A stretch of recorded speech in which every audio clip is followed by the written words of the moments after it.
আসসালামু আলাইকুম গাইস, শুভ সকাল। তো এইখানে কিছু পেঁয়াজ, শুকনো মরিচ নিয়ে নিছে।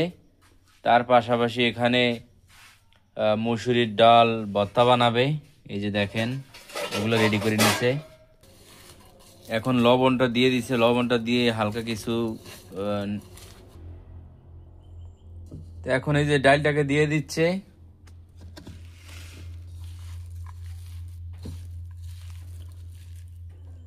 আশা করি খুবই সুস্বাদু হবে, মজা হবে।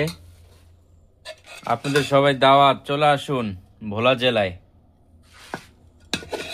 সবাইকে হাঁস খাওয়াবো, ইলিশ মাছ খাওয়াবো, চলে আসুন দর্শক। অবশেষে আমাদের ডাল ভর্তা ওকে হয়ে গেল। সবাই ভালো থাকবেন, সুস্থ থাকবেন। আল্লাহ হাফেজ। চাইলে ভোলাতে ঘুরে আসতে পারেন।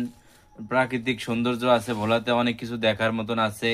জ্যাকব টাওয়ার আছে, চর কুকরি মুকরি আছে, মেঘনা নদী আছে। আপনার চলে আসুন দর্শক।